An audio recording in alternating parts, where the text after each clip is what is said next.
Remotely starting mechanical systems through a computer interface can create several safety issues.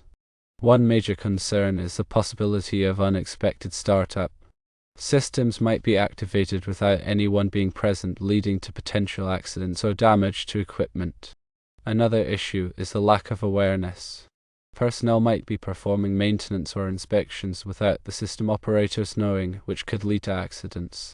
Remote starting can also bypass important safety steps like lockout-tagout, putting worker safety at risk. To reduce these risks, there are a couple of key measures to consider. Firstly, it's important to label all equipment that can be started remotely. This makes sure everyone is aware of the equipment's remote start capability.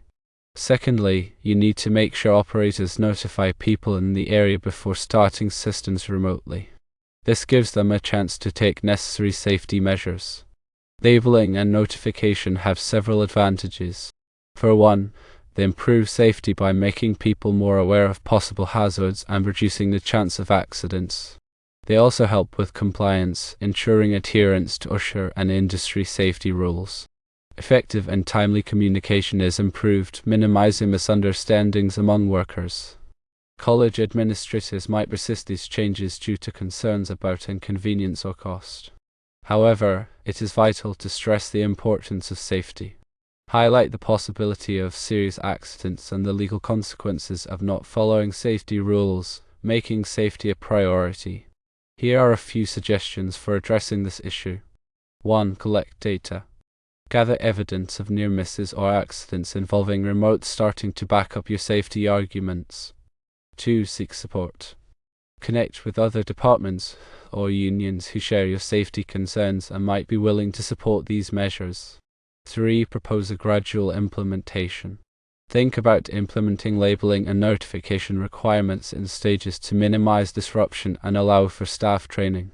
Emphasize the long-term benefits such as improved safety, reduced legal liability, and increased productivity. When dealing with electrical equipment, safety is crucial.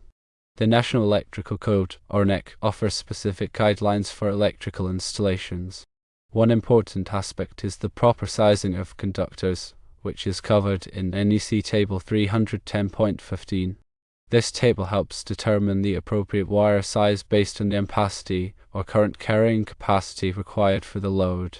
Overcurrent protection, such as circuit breakers and fuses, is essential to prevent overloads and short circuits. The NEC provides requirements for selecting the correct overcurrent protection device based on the conductor size and the type of load. Grounding is another critical safety measure. Grounding ensures that any fault current flows safely back to the source, tripping the overcurrent protection and preventing electrical shock. The NEC specifies grounding requirements for different types of equipment and systems. Arc flash is a dangerous hazard that can occur during electrical work.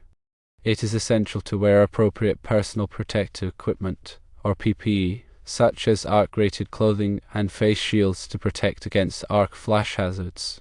Lockout-tagout procedures are essential to prevent accidental start-up of equipment during maintenance or repair. These procedures involve disconnecting the power supply and placing a lock and tag on the disconnect switch to prevent unauthorized energization. Electrical panels must be properly labeled to identify the circuits they serve. This helps workers quickly locate and energize the correct circuit for maintenance or repairs. Voltage ratings are important to consider when selecting electrical equipment. Equipment must be rated for the voltage of the system it will be connected to. For example, in a 208-volt system, the equipment must be rated for at least 208 volts. Conductor insulation is another important factor. Conductors must be insulated to prevent shorts and ground faults. The type of insulation must be suitable for the environment in which the conductor is installed. Conduit is used to protect conductors from physical damage. The NEC specifies the types of conduit that are permitted for different applications. Junction boxes are used to connect conductors together. They must be properly sized and installed to ensure safe and reliable connections. Wiring methods must comply with the NEC. The NEC specifies the types of wiring methods that are permitted for different applications such as conduit, cable, and open wiring. Electrical equipment must be properly maintained to ensure safe operation. This includes regular inspections, cleaning, and repairs. Working on energized equipment is extremely dangerous and should be avoided whenever possible. If it is necessary to work on energized equipment, appropriate precautions must be taken, such as wearing PPE and using insulated tools. Safe work practices are essential when working with electricity. This includes following lockout-tagout procedures, using insulated tools, and wearing appropriate PPE. The NEC is constantly updated to reflect new technologies and safety practices. It is important to stay up to date on the latest NEC requirements. Electrical safety training is essential for all workers who work with electricity. Training should cover topics such as electrical hazards, safe work practices, and the NEC. Ground fault circuit interrupters, or GFCIs, are required in certain locations to protect against electrical shock. GFCIs detect ground faults and quickly interrupt the circuit, preventing injury. Surge protection is important to protect electrical equipment from voltage surges. Surge protectors divert excess voltage to ground, preventing damage to equipment. Harmonics can cause problems in electrical systems, such as overheating and equipment malfunction. Harmonic filters can be used to reduce harmonics. Power quality is important for the reliable operation of electrical equipment. Power quality problems such as voltage sags and swells can cause equipment to malfunction. Power factor correction can improve the efficiency of electrical systems. Power factor is a measure of how effectively electrical power is being used. Energy efficiency is important to reduce energy consumption and save money. Energy-efficient equipment and practices can help reduce energy consumption. Renewable energy sources, such as solar and wind, can help reduce reliance on fossil fuels. Electrical codes and standards are important to ensure safe and reliable electrical installations. These codes and standards are developed by organizations such as the NEC, the Institute of Electrical and Electronics Engineers, or IEE, and the National Electrical Manufacturers Association, or NEMA. The NEC is a comprehensive set of rules and regulations for electrical installations. It is updated every 3 years. The IEE develops standards for electrical engineering. NEMA develops standards for electrical equipment. Electrical inspections are important to ensure that electrical installations comply with the NEC. Electrical inspectors check electrical installations for safety and compliance with the code. Electrical permits are required for many types of electrical work. Permits ensure that the work is inspected and complies with the code. Qualified electrical workers are essential for safe and reliable electrical installations. Qualified workers have the training and experience necessary to perform electrical work safely. Continuing education is important for electrical workers to stay up to date on the latest codes and standards. Electrical safety is everyone's responsibility. By following safe work practices and complying with the NEC, we can prevent electrical accidents and injuries. Specific NEC articles cover various aspects of electrical safety. For example, NEC Article 110 provides general requirements for electrical installations. NEC Article 210 covers branch circuits. NEC Article 230 covers services. NEC Article 250 covers grounding and bonding. NEC Article 300 covers wiring methods. NEC Article 400 covers flexible cords and cables. NEC Article 430 covers motors, motor circuits, and controllers. NEC Article 440 covers air conditioning and refrigeration equipment. NEC Article 500 covers hazardous locations. NEC Article 600 covers electric signs and outline lighting. NEC Article 700 covers emergency systems. NEC Article 701 covers legally required standby systems. NEC Article 702 covers optional standby systems. NEC Article 705 covers interconnected electric power production sources.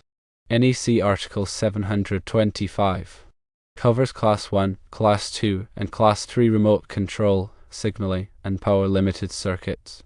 NEC Article 760 covers fire alarm systems. NEC Article 800 covers communications circuits. NEC Article 810 covers radio and television equipment. NEC Article 820 covers community antenna television and radio distribution systems. NEC Article 830 covers network-powered broadband communications systems. NEC Article 840 covers premises-powered broadband communications systems. Understanding these articles is crucial for ensuring electrical safety and compliance with the NEC. In addition to the NEC, other safety standards and guidelines should be followed. OSHA provides regulations for workplace safety, including electrical safety.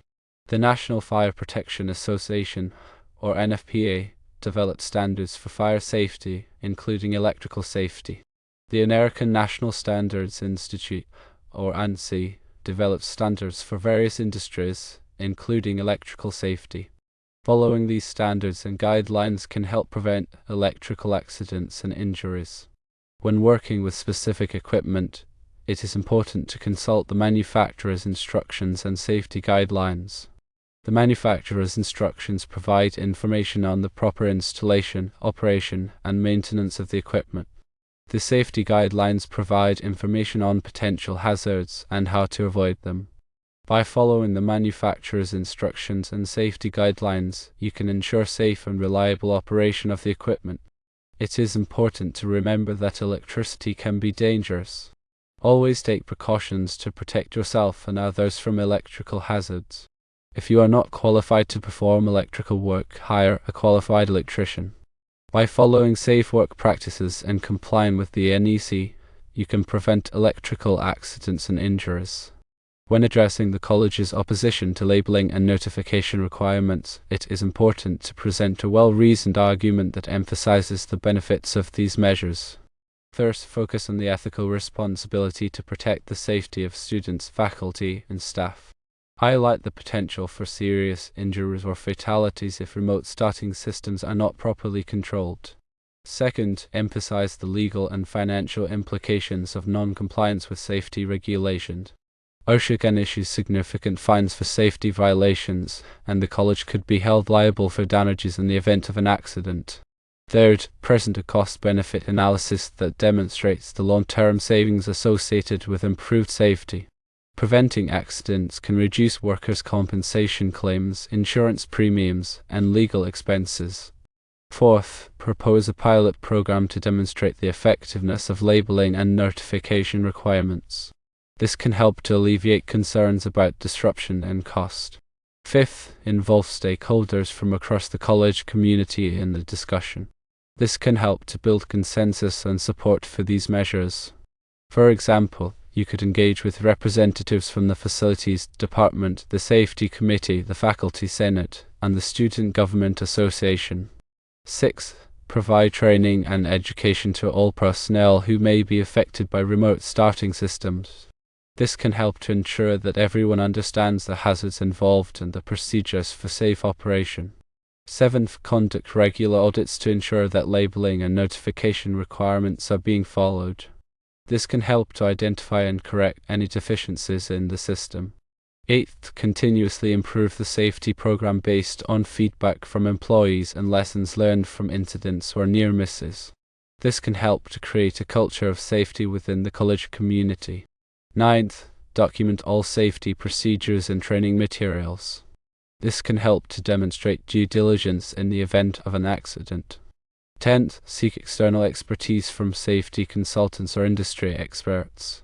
This can help to provide an objective assessment of the risks and recommendations for improvement. In addition to labeling and notification, consider implementing other safety measures to further mitigate the risks associated with remote starting systems. These measures could include installing physical barriers to prevent access to equipment while it is running, implementing interlock systems to prevent remote starting if certain conditions are not met, and providing remote monitoring of equipment to detect potential problems. Remote monitoring can involve using sensors to track temperature, pressure, vibration, and other parameters. If any of these parameters exceed safe limits, the system can automatically shut down or send an alert to personnel. Interlock systems can be used to prevent remote starting if a door is open, a guard is removed, or other safety devices are not in place. Physical barriers can be used to prevent accidental contact with moving parts or energized components. These barriers can be constructed from metal, plastic, or other durable materials. They should be designed to withstand the forces that they may be subjected to in the event of an accident. The specific safety measures that are implemented should be tailored to the specific hazards associated with the remote starting system. A thorough risk assessment should be conducted to identify all potential hazards and to determine the appropriate safety measures. The risk assessment should consider factors such as the type of equipment being used, the location of the equipment, the training of personnel, and the potential for human error. The results of the risk assessment should be used to develop a comprehensive safety plan that addresses all identified hazards. The safety plan should be regularly reviewed and updated to ensure that it remains effective. It is also important to communicate the safety plan to all personnel who may be affected by remote starting systems. This can be done through training sessions, safety meetings, and written materials. By implementing a comprehensive safety program that includes labeling, notification, and other safety measures, the college can significantly reduce the risks associated with remote starting systems and protect the safety of its students, faculty, and staff. Remember that safety is an ongoing process that requires continuous attention and improvement.